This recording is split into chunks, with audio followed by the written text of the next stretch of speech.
చదువుకున్నాం. జకర్యా ప్రవచన పుస్తకం 8వ అధ్యాయం 15వ వాక్యాన్ని మనం ధ్యానం చేస్తాం. ఈ కాలమున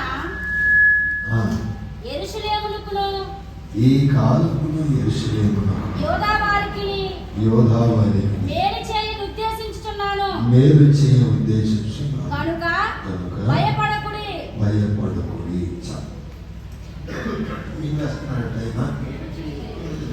ఈ కాలమున లేక వెనకవాళ్ళకి వినపడుతుందా? ఈ కాలమున లేక ఈ సంవత్సరం అంతపు ఈ దినమున ఆయన అంటాడు, మేలు చేయ ఉద్దేశిస్తున్నాను, భయపడకుడి. ఎందుకు? ఆనాటి ప్రజలకట ఏ మేలు దొరకక అన్ని జనులు అంటున్నారు, దేవుని సన్నిధికి వెళ్తున్నారు, మీకు ఏం మేలు కలుగుతుంది? దేవుడా దేవుడా వెళ్తున్నారు, మీకు ఏం జరుగుతున్నాయి? దేవుని ప్రజలుగా బయటికి వచ్చి మా దేవుడు మేలు చేశాడనే మాట చెప్పడానికి కూడా భయపడిపోతున్నారు. వీళ్ళు ఏ మేలు జరగలేదు. అందుకని దేవుడు అంటాడు, మీరు ఎవరి గురించి అయితే ఎవరి ఎదుటైతే భయపడుతున్నాడు, సమాజం అంటుంది దేవుని సన్నిధికి వెళ్తున్నారు, మీకు ఏం జరిగాయ్యా? మేము చూడ ఎలా ఉన్నాము, దేవుని సన్నిధి రాకపోయినా బాగునే ఉన్నాం, మాకు అన్నీ బాగునే ఉన్నాయి అని ప్రజలందరూ అంటుంటే వీళ్ళు భయపడిపోతూ ఉన్నారు. అయితే ఆయన అంటాడు, మీరు భయపడవద్దు, ఈ సంవత్సరం అంతంలో నేను మీకు మేలు చేయ ఉద్దేశించి ఉన్నాను, ఇక నీవు భయపడవద్దు. ఇర్మియా ప్రవచన గ్రంథం 33:9. ఇర్మియా ప్రవచన గ్రంథం 33:9. భూజనులందరి ఎదుట వారు నాకు ఇష్టమైన పేరుగా స్తోత్ర కారణముగా ఘనతాస్పదము ముందురు నేను వారికి చేయు సకల ఉపకారములను గూర్చి వర్తమానమును జనులు విని నేను వారికి చేయ సకల ఉపమానములు ఇచ్చిన వర్తమానము జనులు విని నేను వారికి కలుగు చేయు సమస్త క్షేమమును బట్టి సమస్తమైన మేలును బట్టి భయపడుతూ దిగులు నొందుదురు. ఇప్పుడేమో గడిచిన దినాలన్నీ దేవుని ప్రజలు సమస్త జనుల ఎదుట భయపడుతున్నారు, దేవుడు వారికి ఏ మేలు చేయలేదు. కుటుంబంలోనూ బంధువర్గాలలోనూ అనేకులు దేవుడు నీకేమీ చేశాడు అని అంటూ వీళ్ళు భయపడుతున్నారు. కానీ దేవుడు అంటాడు, ఇక మీదట ఎవరి ఎదుటైతే మీరు భయపడ్డారో నేను చేయబోతున్న సమస్త ఉపకార మేలును బట్టి వారు మీకు భయపడేలా చేస్తాం. చబడగట్టు మీకు తల వంచాల్సిన అవసరం లేదు, నీవు భయపడాల్సినంత అవసరం లేదు. ఈ కాలమున నిన్ను భయపెడుతున్న పరిస్థితులు ఎవరిని చూచైతే నువ్వు భయపడుతున్నావో, నాకు ఏమీ జరగలేదు దేవుడు, బయటికి వెళితే నన్ను అవమానపరుస్తున్నారు అని భయపడుతున్నావా? నా దేవుడు అంటాడు, ఇక మీదట ఆ భయము నీలో లేకుండా నేను చేసి వారే నీకు భయపడేలా నేను చేస్తాను. ఆమేన్. ఎవరు భయపడతారు? దేవుడు నీకు చేస్తున్న సమస్త ఉపకార మేలులు చూచి నేను ఎగతాళి చేసిన వారు నీకు భయపడాలి. ఆమేన్. నీ దేవుడు ఏమాయనో, కీర్తనకారుడు అంటాడు 115లో, మీ దేవుడు ఏమాయనో అంటున్నారయ్యా వాళ్ళు. చదవమ్మా 115. వారి దేవుడు ఏడని అన్యజనులు ఎందుకు చెప్పుకొందురు? వారి దేవుడు ఏడని అన్ని జనులు ఎందుకు చెప్పుకుందరు? మా దేవుడు ఆకాశమందున్నాడు. మా దేవుడు ఆకాశమందున్నాడు. తనకిచ్చవచ్చినట్లు ఆమేన్. తనకిష్టమైనట్టు సమస్తమును ఆయన చేయుచున్నాడు. ఆయన చేయుచున్నాడు. హల్లెలూయా. మా దేవుడు ఏమాయను, మీ దేవుడు ఏమాయను, మీకు ఏమేమి జరగలేదు కదా అని సమస్త జనులు అంటున్నారు. ఆ కింద అంటాడు, మీ దేవుడు ఏమైనా అంటున్నారా? మా దేవుడు మర్చిపోలేదు మమ్మల్ని. యెహోవా మమ్మల్ని మర్చిపోలేదు. హల్లెలూయా. ఏం చేస్తున్నారంటే మీరు భయపడేలా మా దేవుడు సమస్త మేలు మా జీవితాల్లో జరిగిస్తాడు. మా దేవుడు సమస్త మేలుల్ని మా జీవితాల్లో జరిగిస్తాడు. ఆమేన్. హల్లెలూయా. భయపడవా, ఏ మేలు జరగలేదండి, అన్ని మేలులు చదవలేదండి. ఒకటి కాదు రెండు కాదు, సమస్త ఉపకార మేలులు ఆయన మనకి జరిగిస్తాడు. ఆమేన్. కనుక మనం ఏం చేయకూడదు నాన్న? ఏం చేయకూడదు? దిగులు పడకూడదు, ఆధైర్య పడకూడదు. ఆ సన్నిధిలో మనం నిలిచి ఉండాలా, ఆయనతో మనం జీవిస్తూ ఉండాలా. ఒక నిరీక్షణ కలిగి దేవుని సన్నిధిలో మనం ఉండగలిగితే అప్పుడు దేవుడు మన జీవితంలో అద్భుతమైన కార్యం చేస్తాడు ఆయన. ఆమేన్. హల్లెలూయా. ఎవరు దిగులు పడేలా? ఇప్పుడు బస్సుతో నీకు ఏమేమి లేక ఎవరితో, నీ ఇంటి వారికి కావచ్చు, భర్త భార్యకు భయపడవచ్చు, భార్య భర్తకు భయపడవచ్చు, తల్లిదండ్రులు పిల్లలకు భయపడవచ్చు, పిల్లలు తల్లిదండ్రులు భయపడవచ్చు. దేవుడి సన్నిధికి వెళ్తున్నావు, నీకు ఏం జరిగింది అని అంటారేమోనని భయపడవచ్చు. నా దేవుని వాక్యం అంటుంది, వారే నీకు భయపడేలా మేలు చేస్తాను. హల్లెలూయా. వారే నీకు భయపడేలా దేవుడి సన్నిధికి వెళ్తున్నారు, వారికి మేలు దేవుడు చేస్తాడు. వారే నీకు భయపడేలా నా దేవుడు ఈ సంవత్సరమంతములో ప్రారంభించి మీరు చేయనుగాక. ఆమేన్. వచ్చు సంవత్సరములో నా దేవుడు మేలు చేసి నీ తల ఎత్తునుగాక. ఆమేన్.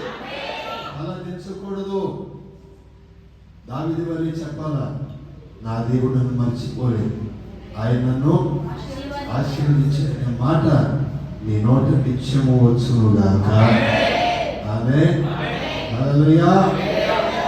మేలు గురించి నేను చెప్పను కానీ ఆయన ఏం చేస్తాడు మనకి కొన్ని వాగ్దానపు మాటలు ఈ సంవత్సరం అంతకు, ఈ చివరి పునరుద్ధానంలో మీతో పరిశుద్ధాత్ముడు సహాయం చేసి మాట్లాడునుగాక. ఆమేన్. హల్లెలూయా. ఆమోస్ ప్రవచన పుస్తకం 8వ అధ్యాయం 8వ వాక్యం. ఆమోస్ 5:8. ఆయన సప్తపుషి నక్షత్రములను మృగశీర్ష నక్షత్రమును సృజించిన వాడు, కారు చీకటిని ఉదయముగా మార్చువాడు. కారు చీకటిని ఉదయముగా మార్చువాడు. నీ జీవితములో ఉదయముగా మార్చువాడు. హల్లెలూయా. హల్లెలూయా. ఏం చేస్తాడంటే కారు చీకటిని ఉదయముగా మార్చువాడు. చీకటి ఉన్న చోట మరణ మృదంగం ఉంటుందండి. కారు చీకటి ఉన్న చోట భయము ఉంటుంది. ఏముంటుంది? కారు చీకటి ఉన్న చోట భయము ఉంటుంది, సంహారకుడు ఉంటాడు. ఆయన అంటాడు, కారు చీకటిని ఉదయముగా నీ జీవితంలో ఏదైతే చీకటి అనుకుంటున్నావు,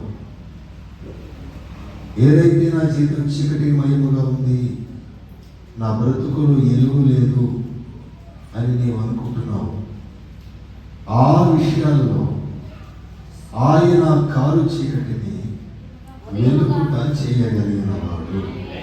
ఆమేన్. హల్లెలూయా.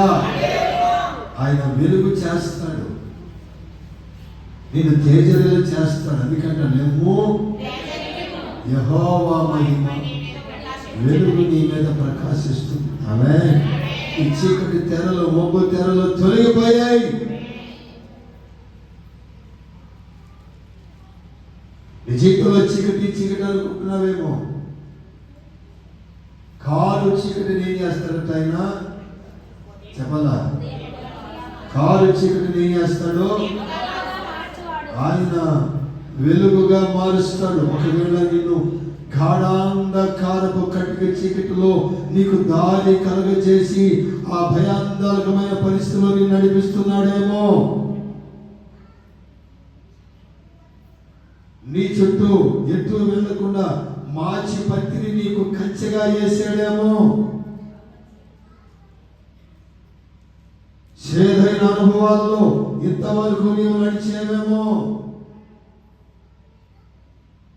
కానీ నా ప్రియ దేవుని బిడ్డలైన అంటాడు, కారు చీకటిని నీకు వెలుగుగా చేస్తాను. కొన్నిసార్లు మన జీవితంలో గాఢాంధకారములో దారిలో వెళ్ళినట్టుగా ఉంటుంది మన పరిస్థితి. ఎటు వెళ్లకుండా మాసిపత్రిని చేదు కంచెను మన చుట్టూ వేస్తూ ఉంటాడు. ఏం వేస్తూ ఉంటాడు? చెప్పలేదు ఉందా? ఏమంది?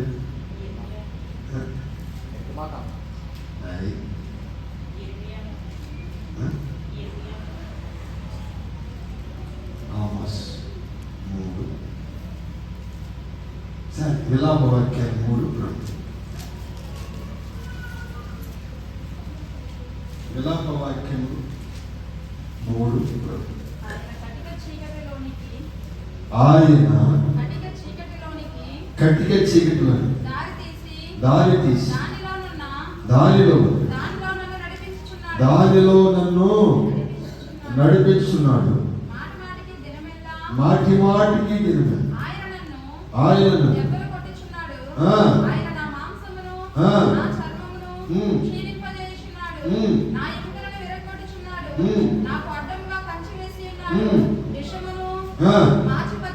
ఇసమును మాచిపత్రిని నా చుట్టూ మలిపించి కంచెగా వేశాడు. అయినా దేవుడు మరిచిపోలేదు. హల్లెలూయా. యెహోవా సర్వకాలము 31 ప్రభువు సర్వకాలము విడనాడు. ఆయన నన్ను ఏం చేశాడట? సర్వకాలము విడనాడు. ఆయన బాధ పెట్టి నన్ను కృపా సమృద్ధిని బట్టి ఆయన జాలి పుడతాడు. సముద్రం పెట్టు. కొన్నిసార్లు మన గాఢాంధకారపు దారిలో వెళ్ళినట్టు ఉంటుంది, కృషించిపోయినట్టుగా ఉంటుంది. మన చుట్టూ మాసిపత్రి చేదగిన అనుభవాలు ఎటు వెళ్ళినా ఎదురు వస్తూనే ఉంటాయి. చేదగిన అనుభవాలు. నేను అంటాను, ఏది ఎదురైనా నా దేవుడు చీకటిని వెలుగుగా చేస్తాడు. హల్లెలూయా. హల్లెలూయా. ఇది విడనాడే దేవుడు కాదు, నిన్ను ఆశీర్వదించే దేవుడు అయినా, నీకు వెలుగైన దేవుడు అయినా. అందుకే లోకాల్లో రాయబడి ఉంటుంది, మరణ ఛాయలలోను చీకటిలోను మరణ ఛాయలలోను సంచరిస్తున్న కూర్చున్న వారిపై అరుణోదయ దర్శనము కలుగజేసెను. హల్లెలూయా. హల్లెలూయా. ఏం కలుగ చేశారంటున్నానా? అరుణోదయ దర్శనం. లోకాసువార్త మొదటి అధ్యాయం 69 చివరిలో మనం చదువుతాం వాటిని. మన పాదములు సమాధానకర మార్గంలో నడిపించినట్లు చీకటిలోను మరణ ఛాయలోను కూర్చున్న వారికి వెలిగించుటకై ఆ మహావాత్సల్యమును బట్టి పైనుండి మనకు అరుణోదయం కలుగజేశాడు. హల్లెలూయా. ఏం కలుగజేశాడంటే మర్చిపోయినట్టున్నాడు. కటిక చీకటిలో దారి కలుగజేశాడు. చుట్టూ మాసిపత్రి కంచిగా ఉంది. చేదైన అనుభవాలు. కానీ నా దేవుడు అంటాడు, ఆ కారు చీకటిని నీకు వెలుగుగా చేస్తాను. ఆమేన్. హల్లెలూయా. నన్ను అలా అనవద్దు. మారాలి, నన్ను పిలవండి. నా చుట్టూ కారు చీకటే ఉంది. నా చుట్టూ చీకటి అనుభవాలు ఉన్నాయి. తల ఎత్తుకోని పరిస్థితిలో ఉన్నాను. మీరు ఆ పేరును బట్టి నయోమి అని పిలవడానికి అర్హత నాకు. వాక్యం అంటుంది, కారు చీకటిలో ఉన్న తన ప్రజలను దేవుడు దర్శించాడు. హల్లెలూయా. అరుణోదయాన్ని కలుగజేశాడు. ఆ కారు చీకటిని విడిపించి నా ప్రియ దేవుడు ఏ వేళ తల్లిగా ఋతువు చేశాడు. నయోమి జీవితంలో ఆనందాన్ని కలిగి సంతోషిస్తున్నాను. చదవమని. ఋతు కుమారుడు కనగానే ఏం చేస్తున్నా?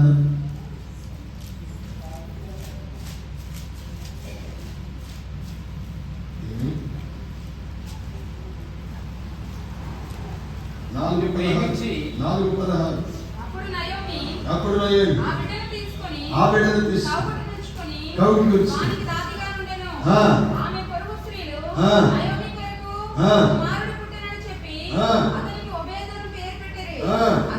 అతడు దావీదుకు తండ్రి అయిన యెషయకు తండ్రి. హల్లెలూయా. హల్లెలూయా. నా ప్రియ దేవుని బిడ్డలారా, ఎంతో సంతోషం అంటే మారా మారా మారా మాసిపత్రి అనుకుంటున్న సమయంలో దేవుడు అద్భుతమైన కార్యం చేశాడు. ఆయన హల్లెలూయా. హల్లెలూయా. ఆయన విడనాడే దేవుడు కాదండి, చేదైన అనుభవాలను వెలుగుగా చేయగలిగిన వాడు. విడిచిపెట్టే దేవుడు కాదు. కీర్తనలు 36:9 మనం చదివితే 36:9 నీ యొద్ద జీవపు ఊట కలదు. నీ వెలుగును పొందియే మేము వెలుగు చూచుచు ఉన్నాము. హల్లెలూయా.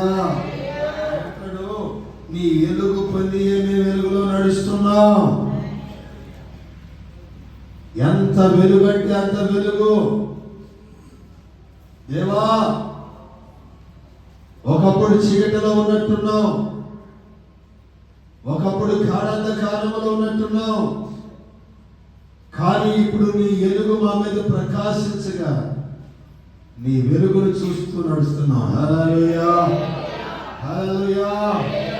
గాఢాంధకారము చీకటిని వెలుగుగా చేసి మేలు చేయగలిగిన వాడు.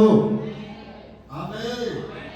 ఏం చేస్తారంటే ఆయన గాఢాంధకారమును చీకటిని మార్చి వెలుగుగా చేయగలిగిన వాడు. ఆ వెలుగులోని మన జీవితాన్ని నడిపించగలిగిన శక్తి కలిగిన దేవుడు. ఆమేన్. మరి ఇప్పుడు మీరు ఎంతమంది ఆ గాఢాంధకారము చీకటిలో ఉన్నారు?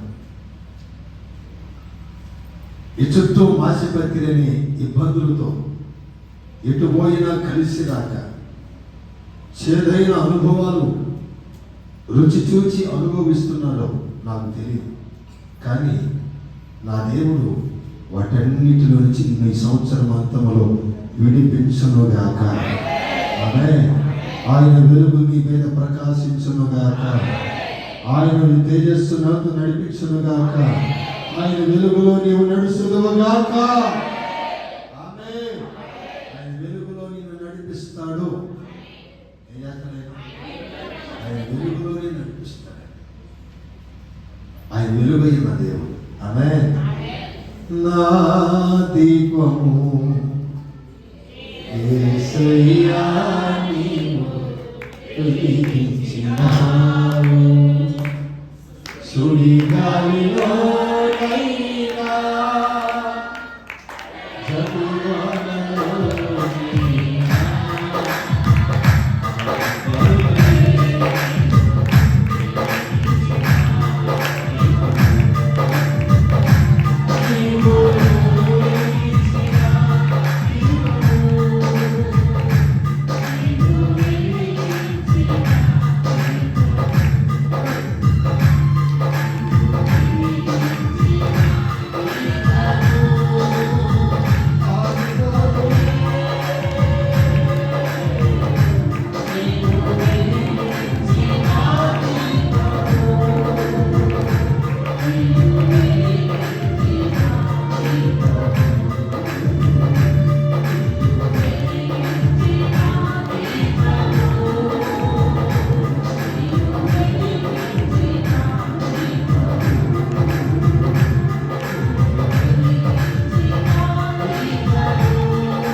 మరి చెయ్యరు మరి. ఆమేన్. హల్లెలూయా. హల్లెలూయా. 35 సంవత్సరాల క్రితమే చీకటిలో కోరుకున్న నా జీవితాన్ని, మరణ ఛాయలో ఉన్న జీవితాన్ని వెలిగించిన దేవుడు. ఆమేన్. హల్లెలూయా. సంవత్సరం అంతంలో దేవుడు బ్రతికించాడు.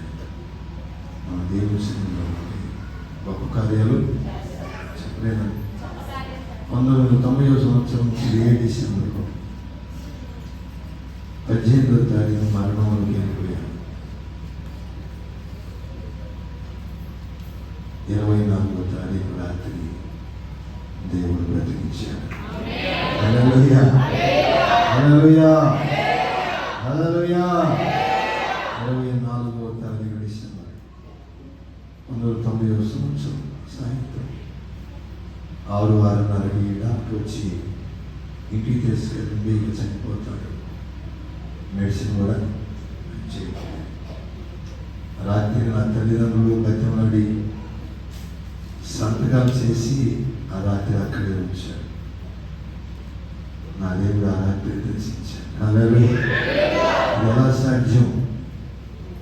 మరణ ఛాయలలోనూ చీకటిలో కూర్చున్న వారికి అరుణోదయం కలిగేస్తాడు. ఆమేన్. ఈరోజు నేను నిలబడి ఈ మాట చెబుతున్నానంటే దేవుడు ఆ రోజున నా చీకటిని వెలుగుగా మార్చాడు, నా మరణాన్ని జీవముగా మార్చాడు. అది ఎత్తున కాదు, నీవు జీవమయ్యా, నీ అంత జీవం పోతుంది. నీ వెలుగును పొంది నీ వెలుగును నేను చూస్తూ ఉన్నాను. హల్లెలూయా. ఒకప్పుడు మరణం, ఒకప్పుడు చీకటి, ఆ అరుణోదయం దర్శనం ఎప్పుడైతే మనకు కలుగుతుందో అది మరణాంధకారమే అయినా నా దేవుడి జీవంగా మారుస్తాడు. హల్లెలూయా. చేదైన మాసకత్తిలో మనం నడవచ్చు. ఆ చేదైన అనుభవాలు మన చుట్టూ కంచెగా గోడగా ఉండవచ్చు. కానీ ఆయన వెలుగు నీ మీద, శివాధిపతి అయిన దేవుడు వెలుగును మన మీద ప్రకాశింపజేస్తాడు. ఆ వెలుగులో మనం నడుస్తాం. ఆమేన్. హల్లెలూయా.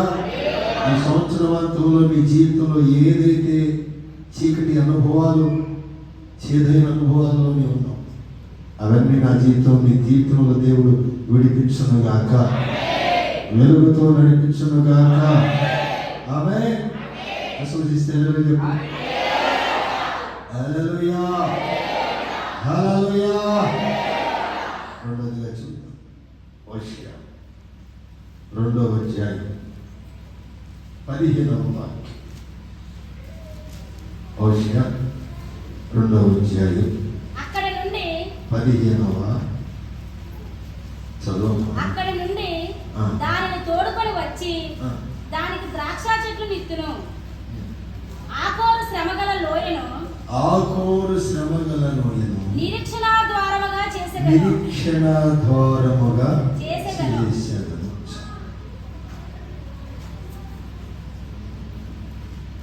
కృంగిన లోయ, కృంగతీసిన లోయ, విలాపమును పెట్టించిన లోయ, మరణ మృదంగమును ఊగించిన లోయ, శిక్ష శాసనాన్ని కలుగచేసిన లోయ, వారి ప్రయాణమును ఆపివేసిన లోయ. అందరూ తల ఉంచుకొని, తల మీద మట్టి బూడిద పోసుకొని, తన కాళ్ళ కింద తలకాయ పెట్టుకొని కృంగిపోయి శ్రమ దినమని ఏడుస్తూ ఉన్నారు. ఏం చేస్తూ ఉన్నారు? శ్రమ దినమున ఏడుస్తూ ఉన్నారు. అయ్యో ఏమిటి పరిస్థితి, ఇంతవరకు ఎక్కడికి వెళ్ళినా మాకు జయమే కలిగింది, అపజయమే ఎరుగని జీవితం. ఐగుప్తు ఎర్ర సముద్రము దాటిన తర్వాత అపజయమే లేని ప్రయాణం, ఎక్కడికి వెళ్ళినా జయ జీవితం, విజయోత్సవంతో యుద్ధం లేకుండా దేశాన్ని జయించారు. ఈ ఆకోరులో ఎరుకొచ్చేందుకే శ్రమ, కుంగిపోయారు నాయకుడితో సహా, భయపడిపోతున్నారు. ఏమిటిది? నా ప్రియ దేవుడు, వారి ప్రయాణం ఆగిపోయింది, శిక్ష శాసనాలు వెలువడుతున్నాయి, మరణ మృదంగం మోగుతూ ఉంది, కన్నీళ్లతో విలపిస్తూ ఉన్నారు, భయాందోళనమైన పరిస్థితిలో ఉన్నారు. ఎందుకు వచ్చింది పరిస్థితి? నా దేవుడు అంటాడు, ఆకుకూరలో నేను శ్రమగల శ్రమగలలో ఏం చేస్తానంటే నిరీక్షణ. ఆమె హల్లెలూయా. ఏం చేస్తాడు ఆయన? నిరీక్షణ ద్వారముగా. ఇక మాకు అప్పచేయాలేనా? చేతిలో మేము నలిగిపోవలసిందేనా? ఇక మా జీవితాలు ఇంతేనా అని మనం అనుకుంటామే. ఆయన అంటాడు, మీ శ్రమ గల జీవితాన్ని నిరీక్షణ ద్వారముగా చేస్తాను, శ్రమలన్నీ తొలగిస్తాను.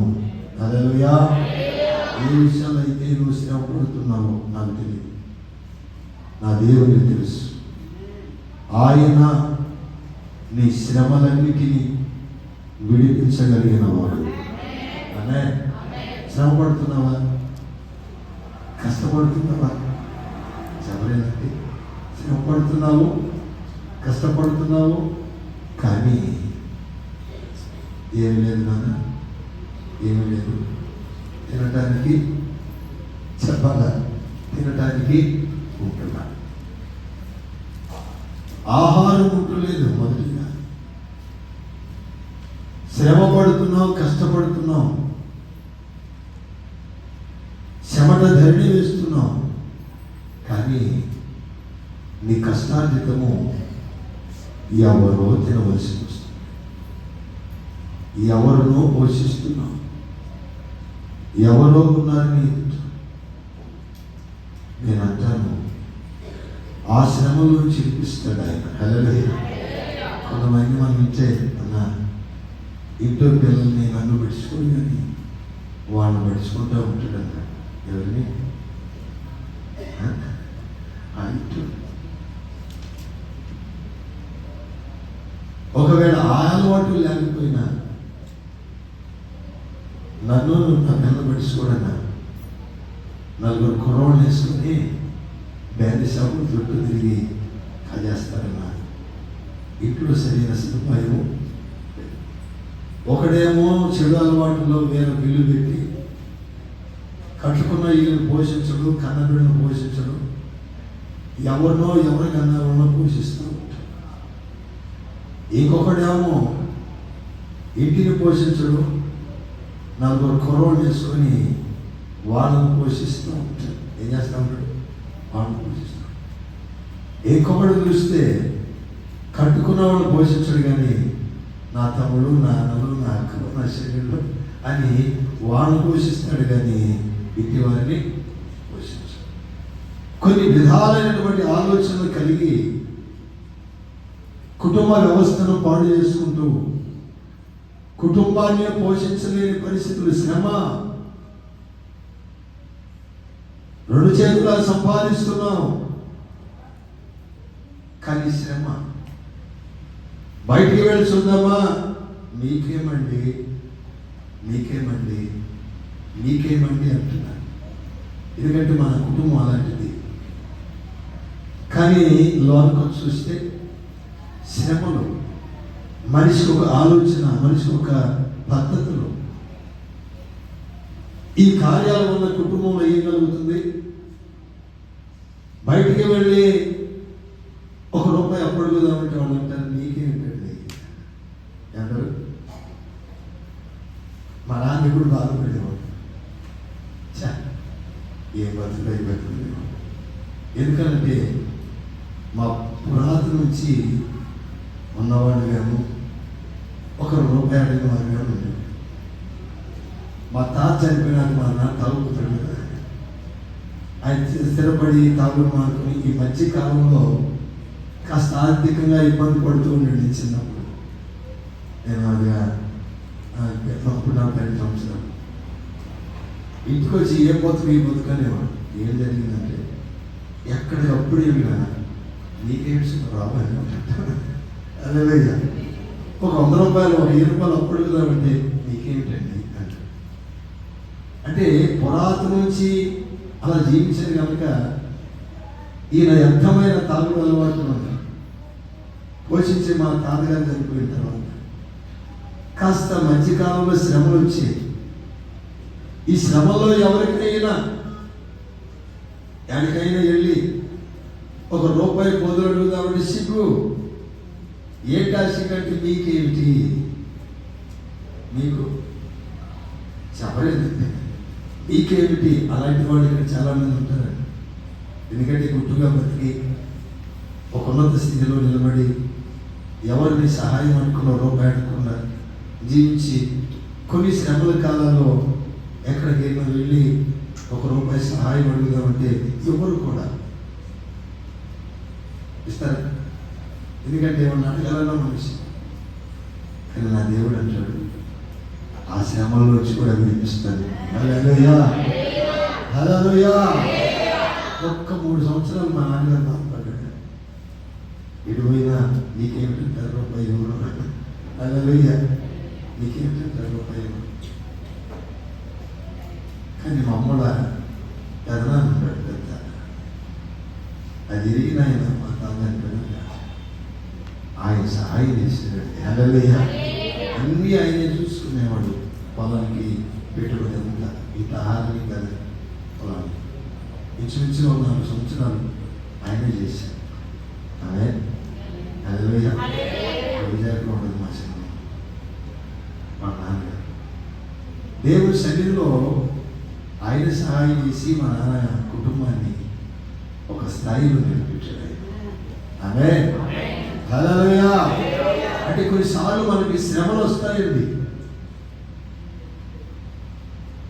శ్రమలు వస్తాయి. ఆ శ్రమలలో నిరీక్షణ ద్వారాన్ని కలుగజేస్తాడు. ఆమె ఏం కలుగజేస్తాడండి? నిరీక్షణ ద్వారం. సహాయం నీకు కలుగుతుంది. కష్టాలను అనుభవించలేకపోయినా నిక్క మీద నీ కష్టం నువ్వు అనుభవిస్తావు.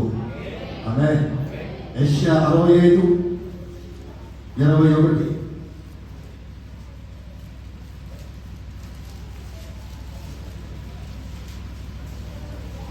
జనులు ఇండ్లు కట్టుకొని వాటిలో కాపురముందురు. జనులు ఇల్లు కట్టుకుని వాటిలో కాపురముందురు. ద్రాక్ష తోటలు నాటించుకొని వాటి ఫలముల అనుభవింతురు. వారు కట్టుకున్న ఇండ్లలో వేరొకరు కాపురముండరు. వారు నాటుకున్న వాటిని వేరొకరు అనుభవింపరు. నా జనుల ఆయుష్యము వృక్షాయుష్మంతా నా జనుల ఆయుష్ వృక్షాయుషముగా అగునని నేను ఏర్పరచుకున్న వారు తాము చేసుకున్న దానిని ఫలమును తాను సంపాదించిన చేసుకున్న కష్టార్జితము ఫలము పూర్తిగా అనుభవిస్తారు.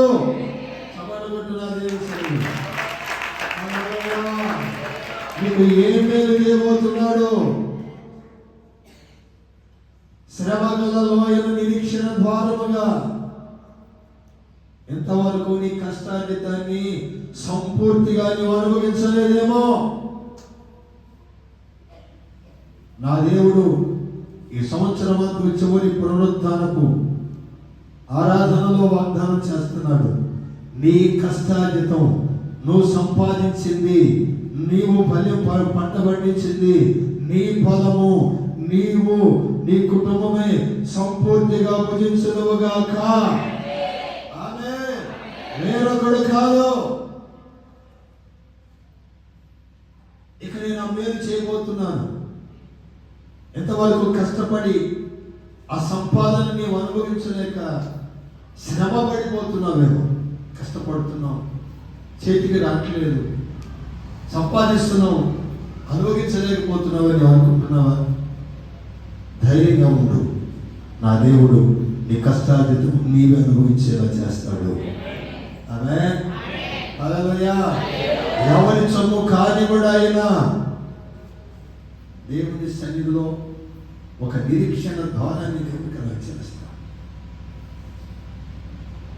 నీ పండించిన పంట, నువ్వు సంపాదించిన ధనం, నీ కష్టం ఏదైనా సరే నూతన సంవత్సరంలో నీవే అనుభవించుదువుగాక. ఆమేన్. ఎలా? సంపూర్తిగా. ఎలాగట? సంపూర్తిగా నీరు అనుభవించాలి. పొరులు చొమ్ము కాకూడదు అది. ఆమె హల్లెలూయా. నువ్వు నిరీక్షణతో ప్రార్థన చేసుకో, దేవుణ్ణి అడుగు, దేవుణ్ణి వెంబడించు, దేవుణ్ణి ఆరాధించు. ఇక నూతన సంవత్సరంలో నీ కష్టార్జితం నీ అనుభవంలో ఉండునుగాక. ఆమె ఎవరికి చెందకుండునుగాక. ఆమె హల్లెలూయా. చేస్తాడండి ఆయన, భయపడకూడదు. మనం కొద్ది కాలం మన శ్రమలు ఉంటాయి, కానీ ఆ శ్రమలలో నిరీక్షణ ఎలా ఉంటాడు ఆయన చెప్పాలి. ఆ శ్రమలలో నిరీక్షణ ద్వారముగా ఆయన ద్వితీయోపదేశం 30వ అధ్యాయం 3-5 వాక్యాలు మనం చదివితే,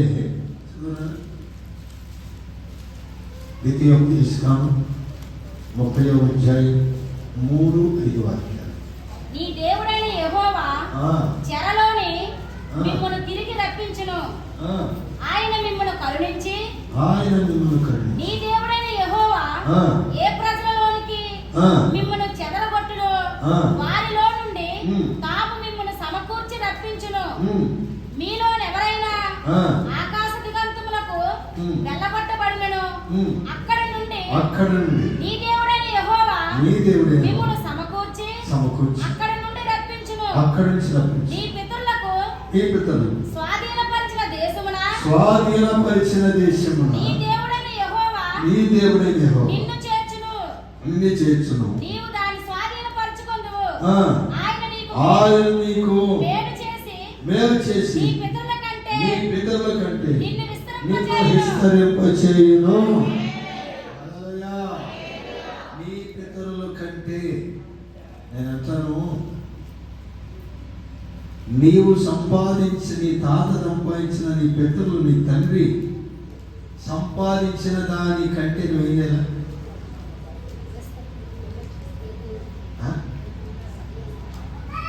ఇప్పుడు ఎక్కడో తెలుసా, మా తాత పడిన కొన్న పొలం ఎక్కడ మంది ఇల్లు కడుతూ ఉంటారు. ఏం చేస్తారు? బ్రహ్మాండమైన ఇల్లు కట్టేవాడు ఎక్కడ కట్టారంటే మా తాత సంపాదించిన ఒక ఎక్కడ ఉంది, దాన్ని పెట్టి కట్టారు. వాక్యం అంటుంది, నీ పితరులు నీకు ఇచ్చినది అలాగే ఉంది, ఇంకా నీవు అధికముగా సంపాదించాలి. దేవుని వాగ్దానం అది. హల్లెలూయా. వాగ్దానం అది. నీ పితరులు నీకు ఇచ్చింది అలాగే ఉండాలి.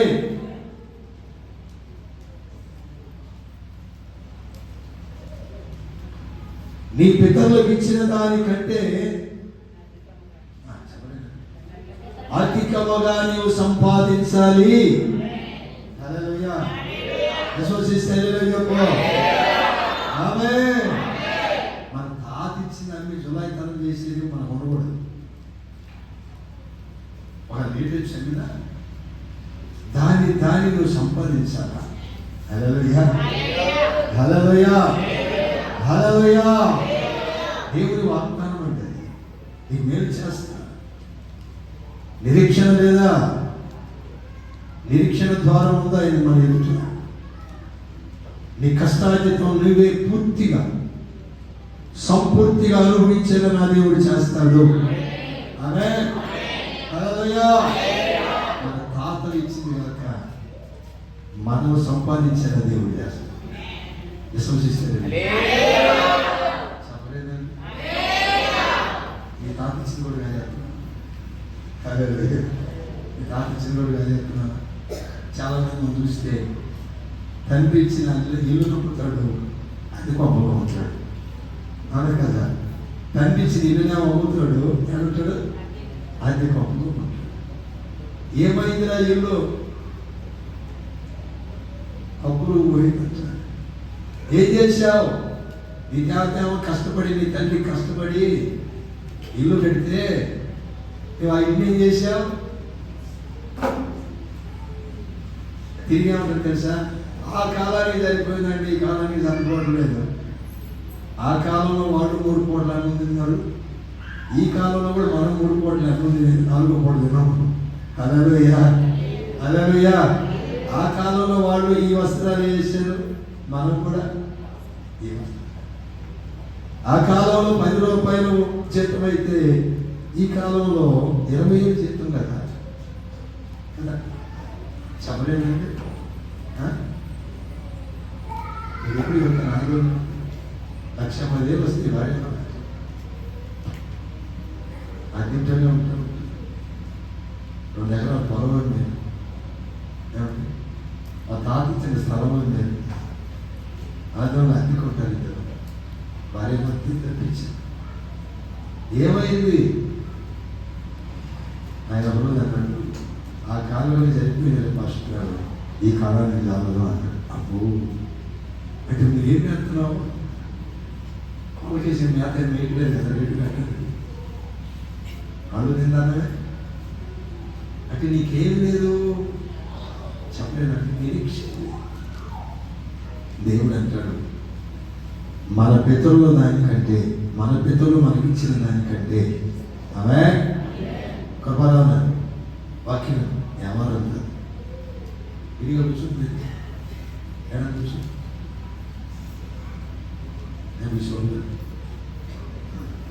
మన పితరులో కంటే మనం ఎక్కువగా సంపాదించాలి అని చేతులెత్తి గుడిలో పెట్టు.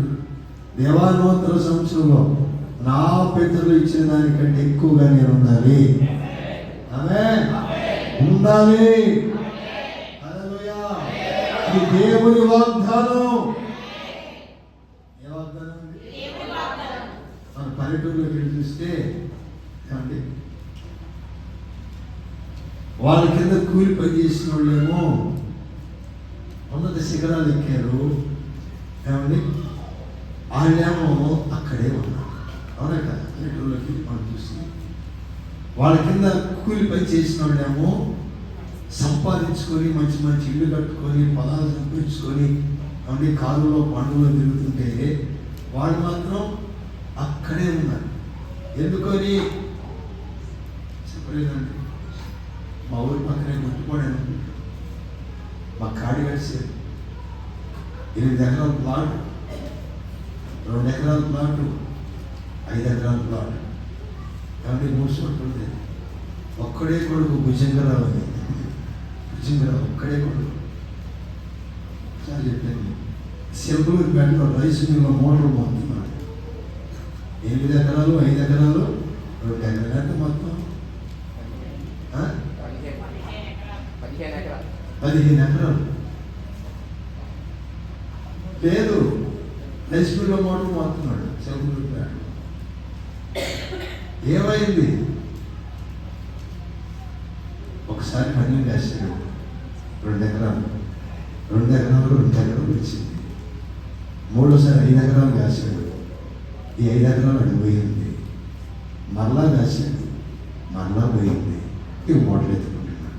ఏంటంటే 3 ముక్కలు ఆటలో, ఏ ఆటలో 30 సంవత్సరాలు నాడు 3 ముక్కలు ఆట ఉండేది కదండి. ఎక్కువగా దానిలో 15 ఎకరాలు సూత్రవాది. ఇప్పుడు కూలివాడిగా ఉంటున్నాడు. వాళ్ళ నాన్న కష్టపడి సంపాదిస్తే ఏమాత్రం. ఇప్పుడు జరుగుతుంది కూడా అదే. కానీ దేవుని వాగ్దానం ఏంటి తెలుసా? మన పితరులు మనకి ఇచ్చిన దానికంటే ఎక్కువగా దేవుడు మనకిస్తాడు. అదే అలాగూ రాబోతున్న సంవత్సరంలో నీవు నడిపించబడదువుగాక. ఈ శ్రమకాలంలో నిరీక్షణముగా ద్వారముగా చేయునుగాక. నీ కష్టార్జితము నీవే అనుభవించదువుగాక. ఆమేన్. నీ కష్టార్జితం నీవే అనుభవించాలి. నా దేవుడు గొప్ప కార్యాలు చేస్తాడు. ఇంకో మాట చెప్తాను. యెహోషువ 3వ అధ్యాయం 7వ వాక్యం. అప్పుడు యెహోవా యెహోషువతో ఇట్లనెను, యెహోవా యెహోషువతో ఇట్లనెను, నేను మోషేకు తోడైయుండునట్లు నీకును తోడైయుండునని ఇశ్రాయేలీయులందరూ ఎరుగునట్లు నేను వారి కన్నుల ఎదుట నిన్ను నిన్ను గొప్ప చేయ మొదలు పెడతాడు. చబడదు.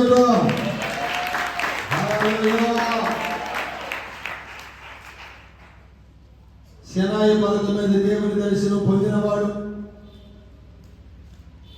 ఐగుప్తు ఫరో రాజును గడగడను వణికించిన వాడు, ఎర్ర సముద్రమును పాయలు చేసిన వాడు, ఒక్క మాటతో 6 లక్షల కాపులను నడిపించిన వాడు, అతనే కొన్నిసార్లు ఈ కాల్బలాన్ని సమాజాన్ని నడిపించలేక అయ్యలారా అని నమస్కారం చేస్తా ఉంటే ఈ కొండ కింద గుడారంలో ఉండేవాడు మనల్ని నడిపించగలుగుతాడు. అందరూ యెహోషువను చూసి ఏమండి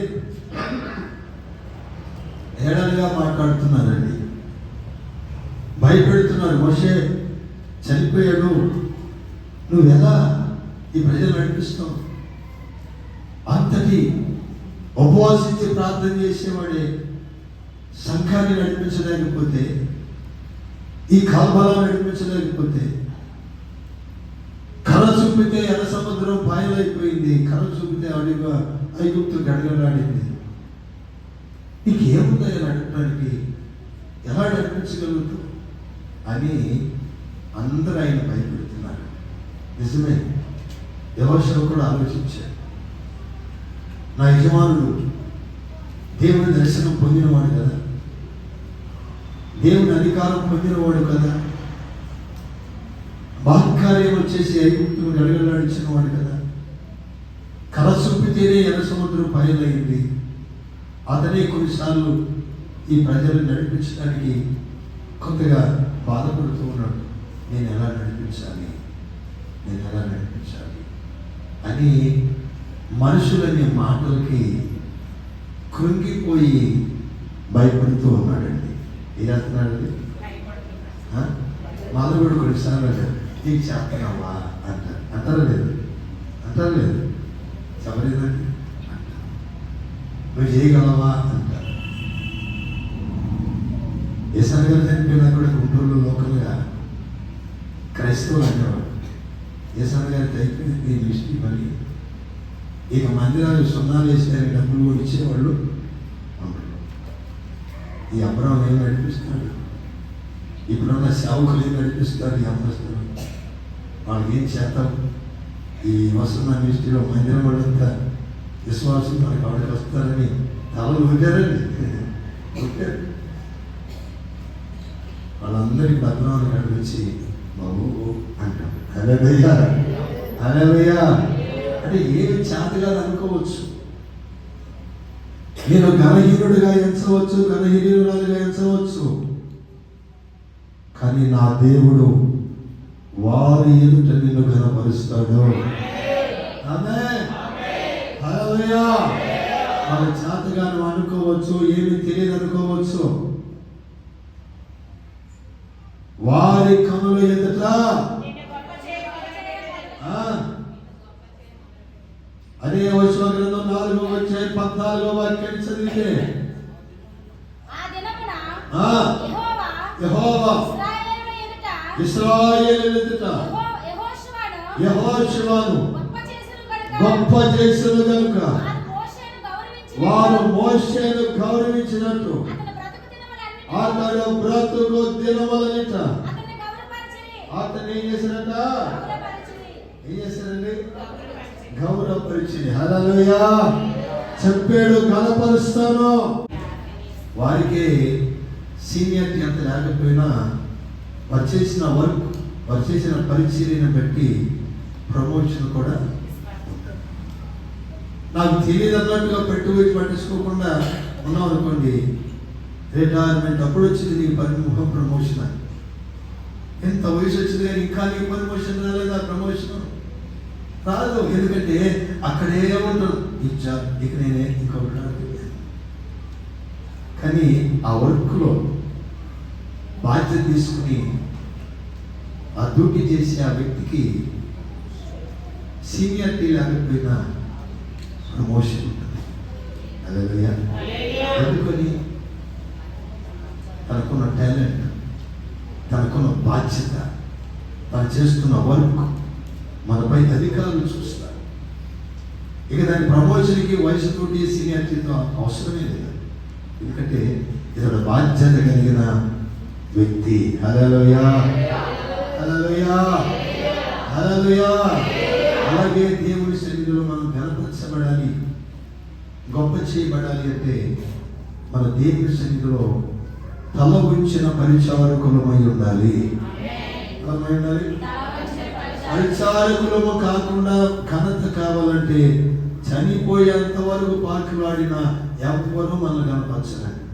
నేనే కాదు, ఇక్కడ 100 మంది సేవకులు మారినా ఘనత లేదు.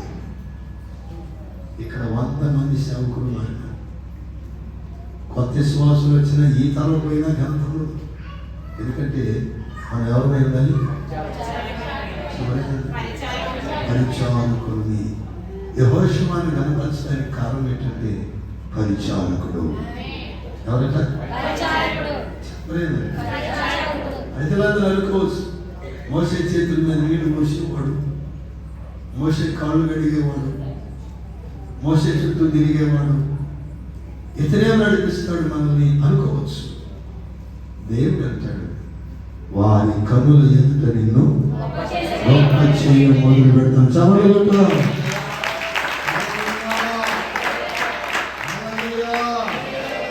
మనందరినీ దేవుని సన్నిధిలో, దేవుని మందిరములో పరిచారకులమై ఉంటే ఆయన మనకు తోడయుండి ఘనపరుస్తాడు.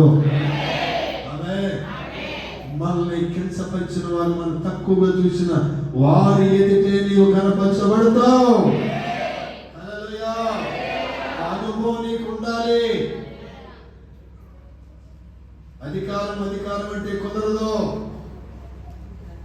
పరిచర్యలోని అధికారం వస్తుంది. ఏమొస్తుంది?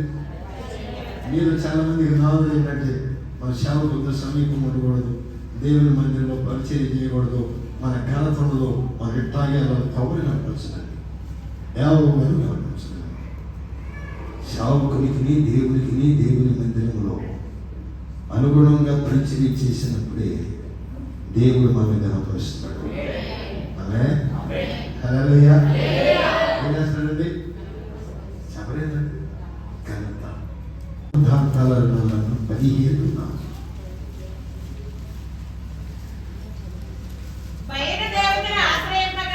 బయలుదేవతను ఆశ్రయించు, తన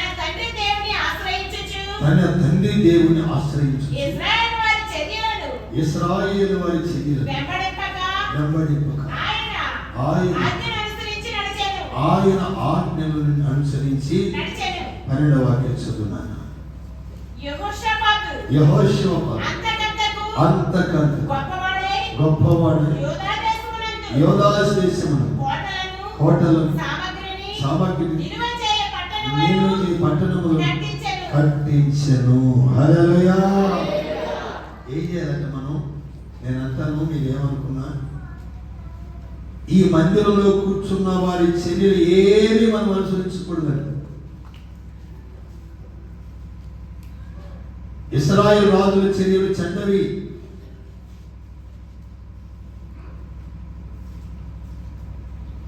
దేవుని చర్యలను అనుసరిస్తూ మనం పరిచర్య చేయగలిగితే నా దేవుడు నీకు మేలు చేసి నీ జీవితాన్ని ఘనపరుస్తాడు. హల్లెలూయా. ఎందుకంటే ఇక్కడ కూర్చున్న వాళ్ళంతా కొన్నిసార్లు వారి స్వార్థం కోసం దేవునికి సమీపముగా ఉండకుండా దూరం చేస్తా ఉన్నారు. కొన్ని సలహాలు చెప్పి సేవకులు సమీపంగా ఉన్నారనుకోండి, దేవుని సమీపంగా ఉన్నారనుకోండి, పరిచర్య చేస్తున్నారనుకోండి, మీకాడ మంచి పేరు వచ్చిందని చెడ్డ స్వభావం కలిగిన బీజం వేస్తారు. ఆ తర్వాత దేవునికి, దైవ సేవకునికి దూరం అయిపోయి ఘనహీనం అయిపోతాం. నేను అంటాను, ఇక్కడ కూర్చున్న వారి చర్యలు ఎవరిని అనుసరించాల్సిన అవసరం. దేవుడు నీకు ఆజ్ఞాపించింది చేయగలిగితే హల్లెలూయా, హల్లెలూయా అంటాను. వాళ్ళు చేయగలక నువ్వు చేస్తే మంచి పేరు వచ్చిందని నువ్వు చేయలేదు. వాళ్ళు ఎవరు కనుక మీరిస్తే మీకు మంచి పేరు వచ్చిందని దేవుని దృష్టిలో వాళ్ళు మిమ్మల్ని ఎవరిని వాళ్ళు దేవునికి సేవకుడికి దేవునికి సమీపం ఉండరు కనుక మీరు కూడా ఉంటే మీకు మంచి పేరు వచ్చిందని వాళ్ళు మిమ్మల్ని ఉండనివ్వరు. వాళ్ళు మిమ్మల్ని ఉండనివ్వరు. అందుకని ఈ యెహోషువపాతు ఇశ్రాయేలులకు చర్యలు అనుసరించలేదు. దేవుని ఆజ్ఞల మార్గములో నడిచినందువలన యెహోషువపాతుని దేవుడు గొప్ప చేయ మొదలు పెట్టెను. మీరు ఇక్కడ కూర్చున్న వారి మాటలు చర్యలు అనుసరించారంటే మీ గొప్పతనం ఉండదు, దేవుడు మీకు సమీపంగా ఉండడు. మనం ఎవరు చర్యలు అందించాలా? దేవుడు అనుగ్రహించిన ఆజ్ఞల మార్గంలో. ఆమేన్. హల్లెలూయా. అన్నప్పుడు నేను బాగుండదు. దేవుని ఆజ్ఞల ఇంద్ర గణిత దేవుని చర్యలను అనుసరించాలి. అప్పుడు దేవుడు ఏం చేస్తాడు మనకి? అంతకంతకు ఏమైందంటే యెహోషువపాతు ఏమైందట? అంతకంతకు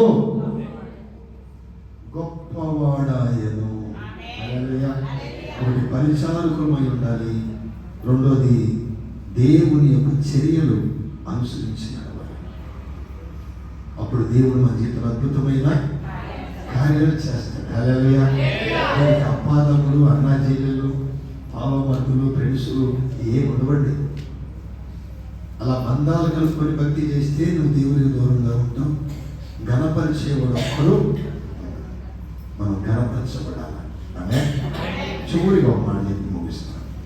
యెషయా 58:11. యెహోవా నిన్ను నిత్యము నడిపించును. క్షామకాలమున ఆయన నిన్ను తృప్తిపరిచి నీ ఎముకలను బలపరచును. నీవు నీరు కట్టిన తోట వలె ఉంటావు. ఎప్పుడు ఉబ్బుకుచుండు నీటి ఓట వలె ఉండాలి. హల్లెలూయా. ఈ సంవత్సరం అంతంలో ఒకవేళ నీరు లేని ఏరు వలె ఉంటున్నావు. నేను అంటాను, మనం ఆశీర్వదించబడాలి, ఇతరులని ఆశీర్వదించాలి. ఈ నీరు ఎక్కడికెక్కడికి వెళుతుందో అక్కడల్లా కూడా ఏమవుతుంట? జీవరాశులు బ్రతుకుతాయి అని యెహెజ్కేలు గ్రంథంలో మనం చదువుతాం. మనము దేవుని సన్నిధిలో నీరు కట్టిన తోట వలె ఉండాలి. ఆమేన్. హల్లెలూయా. మనము అభివృద్ధి పొందాలి. మన చుట్టూ ఉన్న వారిని కూడా చెప్పలేదండి, మన చుట్టూ ఉన్న వారిని కూడా అభివృద్ధి చేయాలి. ఆమేన్. అలా చేయకపోతే మనం ఎండిపోయిన ఏరు వల్లే ఉంటామండి. మనము అభివృద్ధి కావాలి, మన చుట్టూ ఉన్న వారిని కూడా. మనం ఎప్పుడు ఎలా ఉండాలి? ఎప్పుడు కూర్చున్న నీటి ఊట వలె పారుతున్న. చెప్పలేదండి, చదవమ్మా.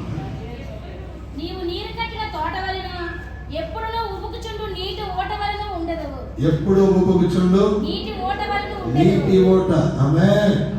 హల్లెలూయా. నీటి ఓట ఓరకపోతే ఆ బావి కంపు కొడుతుంది.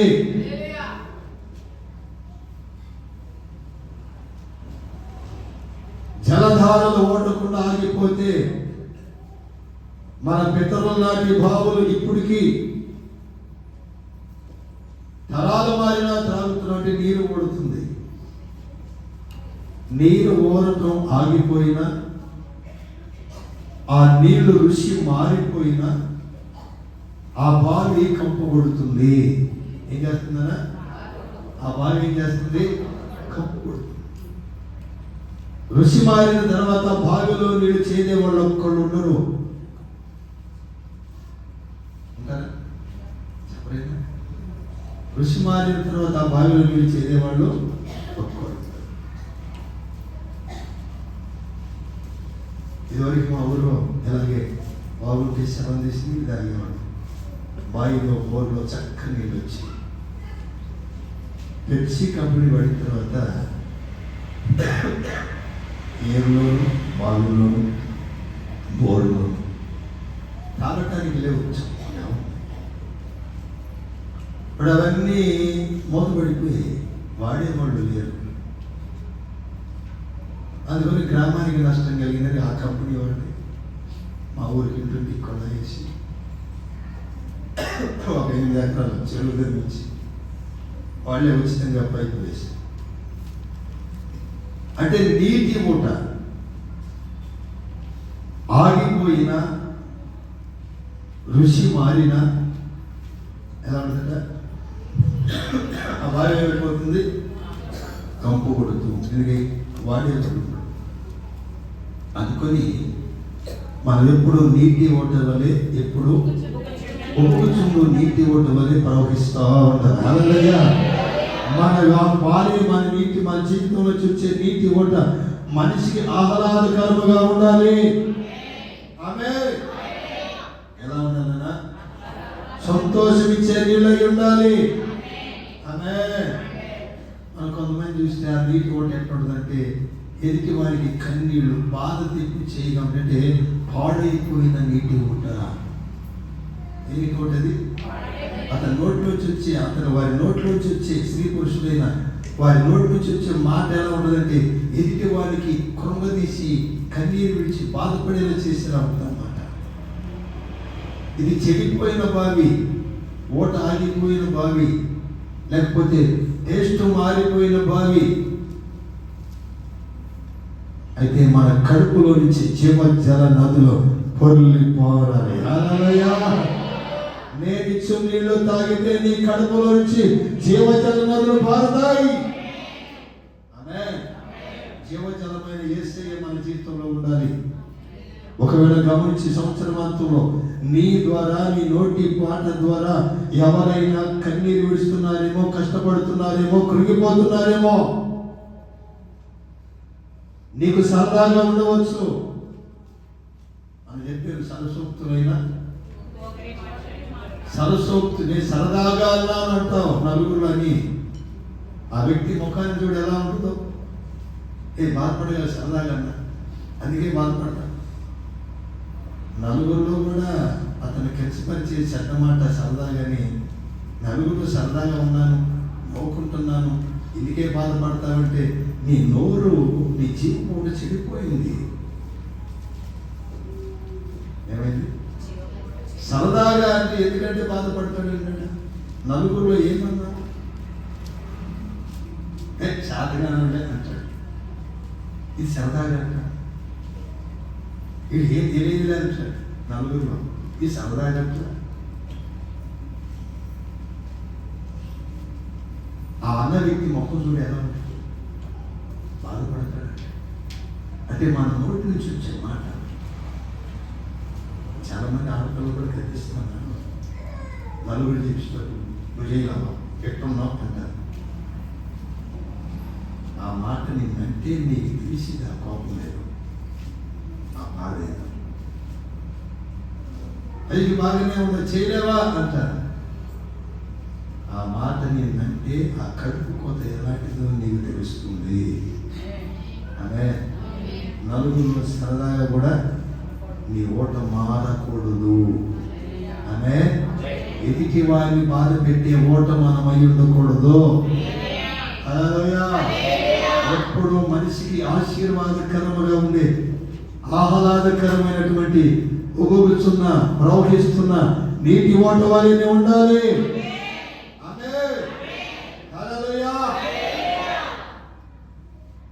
ఎలా ఉండాలి? మన మాట ఎదుటి వానికి నష్టము, బాధ కలగకు. అలా కలుగుతుందంటే నువ్వు పాడైపోయిన, ఓటాగిపోయిన బావిది. పాడైపోయిన, ఓటాగిపోయిన బావిది. కంపు కొడుతూ ఉంటుంది నీ జీవితం. నోరు తెరిస్తేనే కంపు కొడుతూ ఉంటుంది. ఆ మాటలు అలా ఉంటుంది. అది ఎప్పుడు కూర్చుందా వీటి ఉంటుకోవాలి. ద్వితీయోపదేశం 33:28 చదివి ముందు. ఇశ్రాయేలు నిర్భయముగా నివసించును, ఇశ్రాయేలు నిర్భయముగా నివసించును. యాకోబు ఊట ప్రత్యేకించబడు. అతడు ధాన్య ద్రాక్షారసములు గల దేశములో ఉండు. అతడిపై ఇశ్రాయేలు నీ భాగ్యం ఎంత గొప్పది.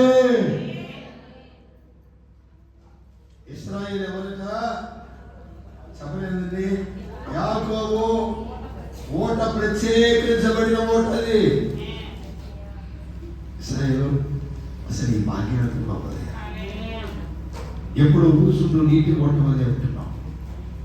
ఎప్పుడు ప్రవహించు నీటి ఓట వలె ఉంటున్నావు. అదే హల్లెలూయా.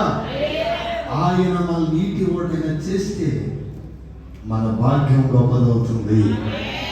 అదే హల్లెలూయా. నీటి ఓటన మనం ఉంటే, నీటి ఓటలో మనం ఉంటే మన జీవితమే మారిపోతుంది. హల్లెలూయా. నేర్చు నీళ్ళు తాగోడెన్నడునో ఎంత భాగ్యం. ఆ సమరేశ్వరికి ఎంత భాగ్యం. దేవుడి జీవ జలము తాగింది, పాపము తొలగిపోయింది. ఆ గ్రామంలో ఆయన చూసి ఈమె భాగ్యవంతులను అంటున్నారు. హల్లెలూయా, హల్లెలూయా, హల్లెలూయా. ఆయన మనకి జీవ జలముగా మనల్ని మారిస్తే నీ జీవితమే భాగ్యముగా ఉంటుంది. హల్లెలూయా, హల్లెలూయా. ఎవరు ఉండాలి? ఎవరు ఉండాలి? మీరు భాగ్యవంతులై ఉండాలి. ఎవరై ఉండాలి? చెప్పలేదండి. ఇశ్రాయేలు నీ భాగ్యమంత గొప్పది. యెహోవా జీవపు ఊట నీలో ఉన్నది. హల్లెలూయా. మనమంతా భాగ్యవంతులు అండి. పాపములు నడిపించాను, జీవజలానికి నడిపించాడు ఆయన. నడిపించాడు. చెప్పలేదండి. ఆయన అంటాడు, దైవజనుడా ఊరు మంచిదే, ఓటలన్నీ చెడిపోయాయి. మనిషిని చూస్తే బాగానే ఉన్నాడు. ఎలా ఉన్నాడట చెప్పలేదంటే బాగానే ఉన్నాడు. మనిషిని చూస్తే బాగానే ఉన్నాడు, ఓటలు చెడిపోయాయి. ఊరు మంచిదే, బావి ఓటలు. ఉప్పు వేసిన వెంటనే ఓట ఏమైందట? మార్పు ఉంది, అక్షేత్రం ఉంది. హల్లెలూయా. దేవుడు మన కుటుంబం ఈ సంవత్సరం అంతా బాగు చేయను గాక. ఎప్పుడు ఊచులు నీటి ఓట వలె నీ ఉండువు గాక. నీ జీవితం భాగ్యవంతులుగా ఉండును గాక. ఆమేన్.